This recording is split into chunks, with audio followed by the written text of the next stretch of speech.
প্রিয় শিক্ষার্থীবৃন্দ, আসসালামু আলাইকুম। আশা করি তোমরা সকলে সুস্থ আছো, নিরাপদে আছো, ঘরেই আছো। তোমাদের সুস্থতা কামনা করে আজকে আমরা আমাদের শ্রেণী কার্যক্রম শুরু করতে যাচ্ছি। আমাদের আজকের পাঠের বিষয় সরকারি আয়। আমাদের আজকের পাঠের বিষয় হচ্ছে সরকারি আয়, পাবলিক রেভিনিউ। আমরা বিষয়টিকে কয়েকটি অংশে ভাগ করে আলোচনা করার চেষ্টা করব, যাতে তোমাদের বুঝতে সুবিধা হয় এবং তোমরা তোমাদের বই দেখে পড়ে সহজে আয়ত্ত করতে পারো। এক্ষেত্রে আমরা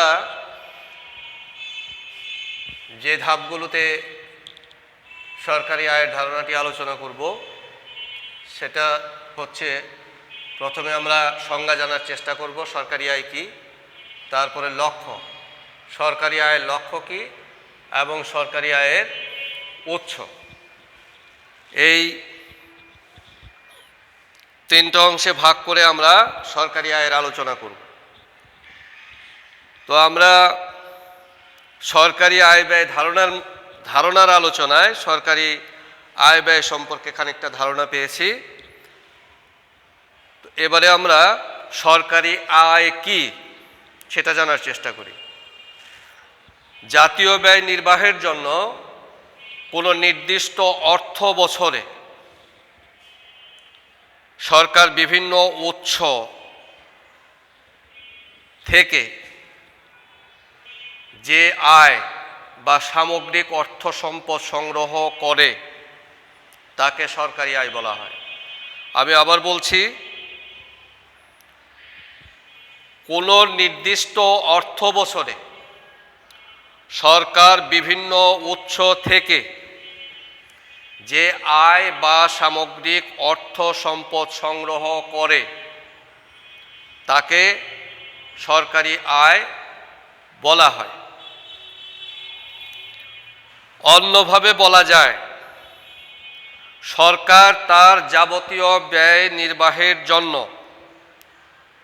কোনো নির্দিষ্ট সময়ে মোট যে পরিমাণ অর্থের সংস্থান করে তাকে সরকারি আয় বলে।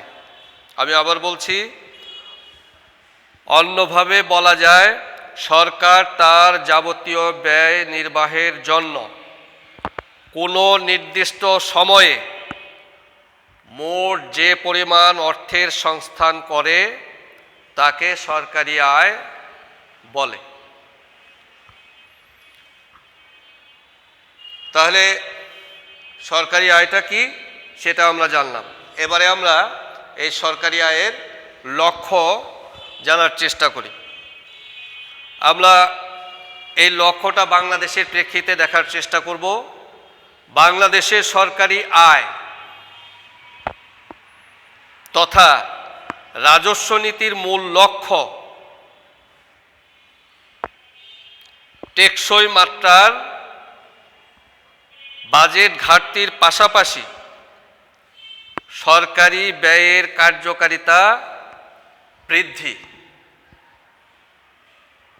ও তা সুষ্ঠু খাতে ব্যবহার এবং অধিক পরিমাণে রাজস্ব সংগ্রহের মাধ্যমে দ্রুত প্রবৃদ্ধি অর্জন এবং দারিদ্র্য বিমোচন। তাহলে সরকারি আয়ের লক্ষ্য হলো বাংলাদেশ প্রেক্ষিতে টেকসই মাত্রার বাজেট ঘাটতির পাশাপাশি সরকারি ব্যয়ের কার্যকারিতা বৃদ্ধি ও তা সুষ্ঠু খাতে ব্যবহার এবং অধিক পরিমাণে রাজস্ব সংগ্রহের মাধ্যমে দ্রুত প্রবৃদ্ধি অর্জন এবং দারিদ্র্য বিমোচন। এই হচ্ছে সরকারি আয়ের লক্ষ্য। এবারে আমরা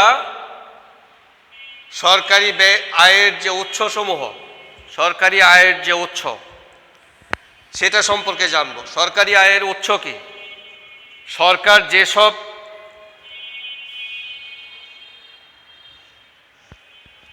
খাত থেকে বা যেসব খাতে আয় পেয়ে থাকে বা আয় অর্জন করে থাকে সেগুলোই হলো সরকারি আয়ের উৎস। সরকার যেসব উৎস থেকে আয় সংগ্রহ করে থাকে তাকে প্রধানত দুটি শ্রেণীতে ভাগ করা যায়। প্রধানত দুটি শ্রেণীতে ভাগ করা যায়। সেটা হলো কর রাজস্ব আর হলো কর বহির্ভূত রাজস্ব। কর রাজস্ব এবং কর বহির্ভূত রাজস্ব। কর রাজস্ব হচ্ছে ট্যাক্স রেভিনিউ আর কর বহির্ভূত রাজস্ব হচ্ছে নন ট্যাক্স রেভিনিউ। সরকারের বাংলাদেশ প্রেক্ষিতে সরকারের মোট রাজস্ব আয়ের 87% কর রাজস্ব হতে প্রাপ্ত আয়। তোমাদের বইতে বিগত সময়ের এই ধরনের একটা তথ্য সূচিতে উপস্থাপিত হয়েছে, সেটা তোমরা দেখে নিতে চেষ্টা করবে। আমরা এবারে সরকারি আয়ের উৎসসমূহ প্রবাহ চিত্রে উপস্থাপন করে দেখার চেষ্টা করি। এখানে দেখো সরকারি আয়, এটাকে প্রথমত যে উৎস সেই উৎসগুলোকে চারটা ভাগে ভাগ করা হয়েছে। একটা হচ্ছে কর রাজস্ব, দুই হচ্ছে কর বহির্ভূত রাজস্ব, তিন হচ্ছে বিশেষ ধরনের আদায়, চার হচ্ছে বিবিধ। কর রাজস্বকে আবার দুই ভাগে ভাগ করা হয়েছে, একটা হলো প্রত্যক্ষ কর আর একটা হলো পরোক্ষ কর। কর বহির্ভূত রাজস্বকে চার ভাগে ভাগ করা হয়েছে। ভাগগুলো হলো প্রশাসনিক রাজস্ব, বাণিজ্যিক রাজস্ব, প্রাকৃতিক সম্পদ হতে আয় এবং অনুদান ও দান। এটা হচ্ছে সরকারি আয়ের উৎসের প্রবাহ চিত্র। এবারে আমরা কর রাজস্ব এই প্রবাহ চিত্রের যে বিষয়গুলো সেগুলো বিস্তারিত দেখার চেষ্টা করব। তাহলে আমরা শুরু করি কর রাজস্ব দিয়ে। সরকার করের মাধ্যমে যে আয় বা রাজস্ব সংগ্রহ করে তাকে কর রাজস্ব বলা হয়। কর হলো সরকারি আয়ের সর্বাধিক গুরুত্বপূর্ণ উৎস। এখন প্রশ্ন হলো কর কি বা কর কাকে বলে? জাতীয় ব্যয় নির্বাহের জন্য জনসাধারণ সরকারের নিকট থেকে প্রত্যক্ষ কোনো সুযোগ সুবিধা বা সেবা ও দ্রব্য সামগ্রী প্রত্যাশা না করে বাধ্যতামূলকভাবে সরকারকে যে অর্থ প্রদান করে তাকে কর বলা হয়। করের সংজ্ঞা দিতে গিয়ে অধ্যাপক জে.এফ. ডিউ বলেন, সরকারের বিভিন্ন কাজের আর্থিক সংস্থানের সবচেয়ে সাধারণ পদ্ধতি হচ্ছে কর ব্যবস্থা। এবং অধ্যাপক সেলিগম্যান বলেন, কোনো বিশেষ সুবিধা প্রত্যাশা না করে জনসাধারণের স্বার্থে ব্যয় নির্বাহের জন্য কোনো ব্যক্তি সরকারকে বাধ্যতামূলকভাবে যে অর্থ প্রদান করে তাকে কর বলে। কোটেশনটি হলো এরকম, ই.এফ. ডিউ এর কোটেশন।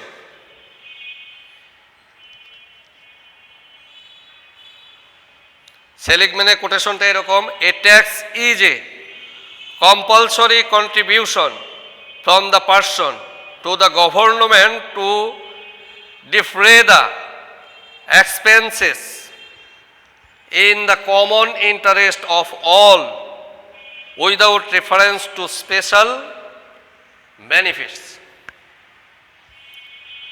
সংজ্ঞাসমূহ পর্যালোচনা করলে করের যেসব বৈশিষ্ট্য আমরা পাই, করের বৈশিষ্ট্য সেগুলো হলো: 1, কর প্রদান বাধ্যতামূলক। ইচ্ছা না থাকলেও করদাতা রাষ্ট্রীয় আইনের অধীনে অবশ্যই কর প্রদান করতে বাধ্য থাকবে।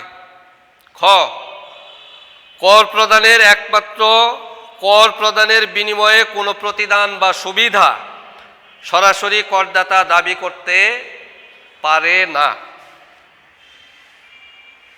3, কর আদায়ের একমাত্র কর্তৃপক্ষ হলো সরকার।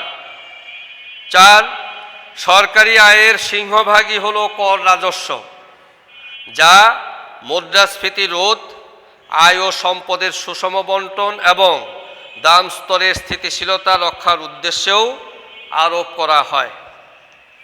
5, বিনিয়োগ ও উৎপাদন বৃদ্ধি এবং ভোগ নিয়ন্ত্রণে কর উল্লেখযোগ্য ভূমিকা রাখে।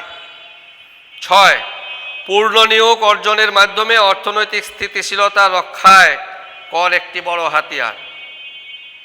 অতএব রাষ্ট্র কর্তৃক বিভিন্ন ব্যয় নির্বাহের জন্য নাগরিকের নিকট থেকে বাধ্যতামূলকভাবে যে অর্থ আদায় করা হয় তাকে সংক্ষেপে কর বলা হয়। আমরা কর রাজস্ব, কর বহির্ভূত রাজস্ব, এই কর রাজস্বের ক্ষেত্রে করের শ্রেণীবিভাগ করা যায়। কর হারের উপর নির্ভর করে করকে 3 ভাগে ভাগ করা হয়। একটা হলো প্রগতিশীল কর, অধোগতিশীল কর, আর হলো সমানুপাতিক কর। প্রগতিশীল কর, আয় যত বেশি কর হারও তত বেশি হবে। প্রগতিশীল মানে আয় যত বেশি হবে করের হারও তত বেশি হবে। এক্ষেত্রে বিত্তশালীদের উপর অধিক কর, গরিবের উপর কম কর আরোপ করা হয়। অধোগতিশীল কর, আয় বেশি হলে কর হার তুলনামূলকভাবে কম হবে। আর সমানুপাতিক কর, আয় কম বেশি যাই হোক করের হার সবার জন্য সমান। এছাড়া কর ভার, কর ভার বহনের ভিত্তিতে করকে 2 ভাগে ভাগ করা হয়, সেটি আমাদের প্রবাহ চিত্রে উপস্থাপন করা হয়েছে। একটি হলো প্রত্যক্ষ কর, আরেকটি হলো পরোক্ষ কর। প্রত্যক্ষ কর কোনটা? যে করের করঘাত ও করপাত, তার মানে প্রাথমিক ভার, করঘাত হচ্ছে প্রাথমিক ভার যার উপর কর আরোপ করা হয় সেটা, আর করপাত হচ্ছে যার উপর যাকে পরিশোধ করতে হয়, যার উপর পতিত হয় সেটা হচ্ছে করপাত। যে করের করঘাত ও করপাত একই ব্যক্তির উপর পড়ে, অর্থাৎ করের ভার অন্যের উপর চাপানো যায় না, তাকে প্রত্যক্ষ কর বলে। যেমন আয়কর, কর্পোরেশন কর, ভূমি রাজস্ব, সম্পদ কর, দান কর, মূলধনী লাভ কর, মুনাফা কর, ব্যাংক সঞ্চয়ের উপর কর ইত্যাদি। প্রত্যক্ষ করের ক্ষেত্রে করের বোঝা বা ভার শুধু করদাতা বহন করে। বাংলাদেশের সরকারি আয়ের একটি উল্লেখযোগ্য অংশ প্রত্যক্ষ কর থেকে আসে। প্রত্যক্ষ কর নিশ্চিত, প্রগতিশীল, নাগরিক চেতনা বৃদ্ধি করে এবং ন্যায় বিচার প্রতিষ্ঠায় সহায়ক। তবে যেহেতু এটা জেনে শুনেই দিতে হয় তাই এটি অপ্রিয়। পরোক্ষ কর, ওই করঘাত এবং করপাত যখন ভিন্ন ভিন্ন ব্যক্তির উপরে পড়ে তখন সেই কর ব্যবস্থাকে বলা হয় পরোক্ষ কর, তখন সেই করকে বলা হয় পরোক্ষ কর। এটি একজনের উপর আরোপ করা হলে সে অন্যের উপর চাপিয়ে দিতে পারে। যার উপর কর ধার্য করা হয় সে প্রাথমিকভাবে করের বোঝা বহন করলেও শেষ পর্যন্ত করের চূড়ান্ত ভার অন্যের উপর পড়ে। যেমন বিক্রয় কর, প্রমোদ কর, মূল্য সংযোজন কর। আমরা বাজার থেকে যে কোনো পণ্য কিনি, সে সব পণ্যেই আমরা কর পরিশোধ করে থাকি, যেটাকে আমরা মূল্য সংযোজন ভ্যাট হিসেবে দেখে থাকি। আবগারি শুল্ক, বাণিজ্য শুল্ক প্রভৃতি। পরোক্ষ করের মাধ্যমে সরকারি আয়ের সিংহভাগ সংগৃহীত হয়। পরোক্ষ কর সার্বজনীন, অদৃশ্য, তাই জনপ্রিয়, সুবিধাজনক, অধিক উৎপাদনশীল। তবে এ কর ফাঁকি দেয়া যায় না। কেননা একজন ভিক্ষুক, প্রতিবন্ধী, অসুস্থ মানুষ প্রত্যেককেই বাজারে যেতে হয়। বাজার থেকে প্রয়োজনীয় সামগ্রী তাকে ক্রয় করতে হয়। এই প্রত্যেক সামগ্রীতেই কমপক্ষে মূল্য সংযোজন কর এটা সংযুক্ত থাকে মূল্যের সাথে, আর সে সেটা ক্রয় করে, তাই তাকে এটা দিতেই হয়। প্রত্যক্ষ কর ও পরোক্ষ করের মধ্যে যে পার্থক্যগুলো সেটা তোমরা আমাদের এই আলোচনা থেকে নির্ণয় করার চেষ্টা করবে। এরপরে আমরা দেখব কর বহির্ভূত রাজস্ব। কর ছাড়াও অন্যান্য যেসব উৎস থেকে সরকার আয় সংগ্রহ করে তাকে কর বহির্ভূত রাজস্ব বলে। এরূপ আয়ের উৎসসমূহকে নিম্ন বর্ণিত কয়েকটি শ্রেণীতে ভাগ করা যায়, যেটা আমরা এখানে প্রবাহের চিত্রে দেখছি। 4 ভাগে ভাগ করা হয়েছে: প্রশাসনিক রাজস্ব, বাণিজ্যিক রাজস্ব, প্রাকৃতিক সম্পদ হতে আয়, অনুদান ও দান।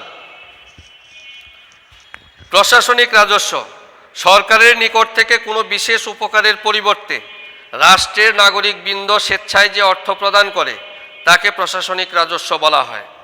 প্রশাসনিক কাজ পরিচালনা ও নিয়ন্ত্রণ করতে গিয়ে উপজাত হিসাবে অর্থাৎ বাই প্রোডাক্ট সরকার এ ধরনের রাজস্ব পেয়ে থাকে।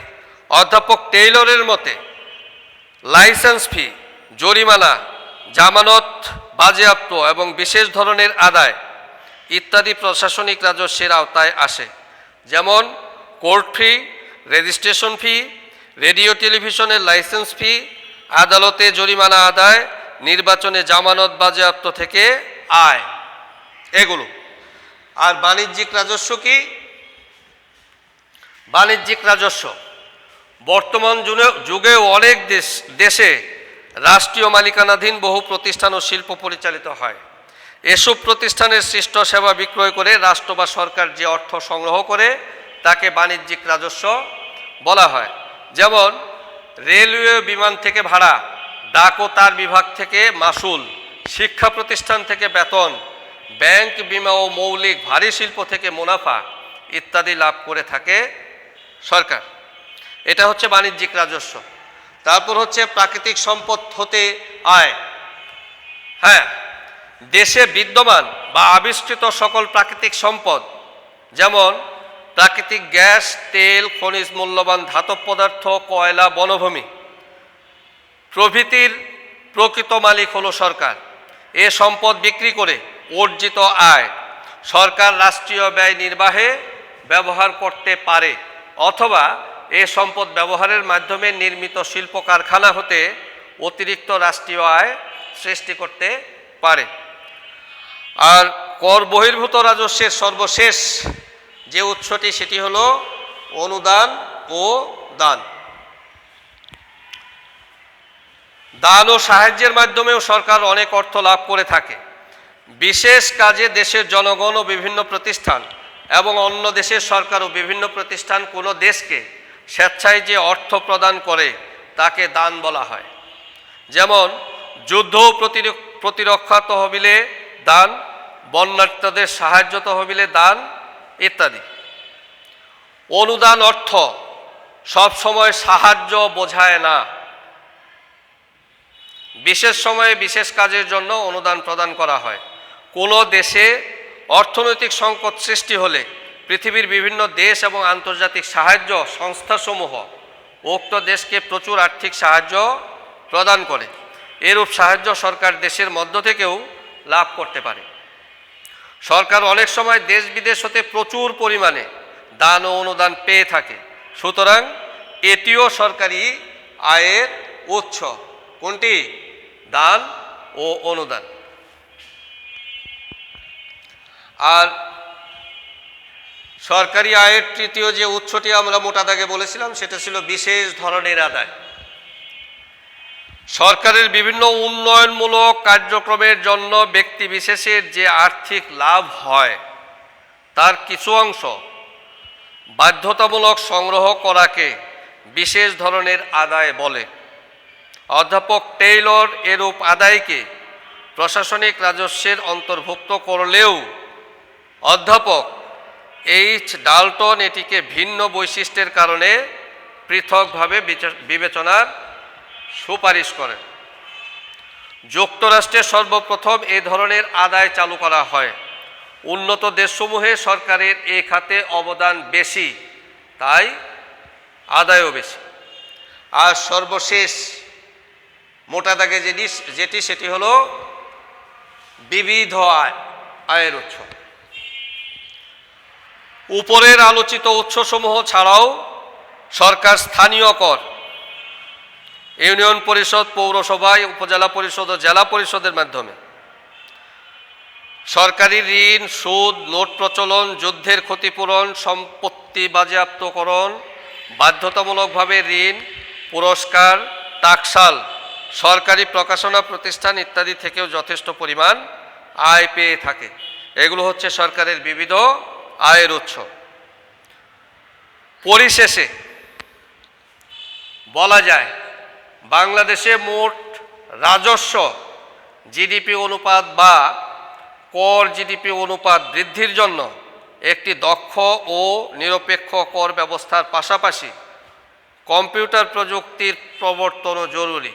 কর বহির্ভূত রাজস্ব আদায়ের ক্ষেত্রে উপযুক্ত হারে ব্যবহারকারী বা ভোক্তার উপর মসুল আরোপের মাধ্যমে অধিকতর রাজস্ব সংগ্রহ করা সম্ভব। এখানে আমাদের আলোচনায় একটি বিষয় এসেছে, বিষয়টি আমরা খেয়াল করার চেষ্টা করব। কর এবং ফি, কর ও ফি এর মধ্যে পার্থক্য। আমরা ফি কিন্তু পেয়েছি, হ্যাঁ। দেখো, আমরা এই দুটোর মধ্যে পার্থক্য দেখার চেষ্টা করব। কর কি? করের সংজ্ঞা থেকে বোঝা যায় করদাতা করের বিপরীতে কোনো সুবিধা দাবি করতে পারে না। আর ফি এর বিপরীতে সরকারি বা বেসরকারি প্রতিষ্ঠানের সেবা বা সমমূল্যের দ্রব্য উপভোগের সুযোগ থাকে। ধরন, কর হচ্ছে বাধ্যতামূলক আর ফি বাধ্যতামূলক নয়। যিনি রাষ্ট্রীয় বা বেসরকারি কোনো প্রতিষ্ঠানের বিশেষ সুবিধা ভোগ করবেন তিনি ফি প্রদান করবেন। 3 হচ্ছে সেবার সম্পর্ক। করের বিপরীতে সেবা প্রদান করা হলেও তা সমানুপাতিক নয়, কিন্তু ফি এর বিপরীতে সেবা আনুপাতিক প্রকৃতির। আইনগত দিক, করের আইনগত বৈধতা আছে, ফি এর কোনো আইনগত বৈধতা নেই।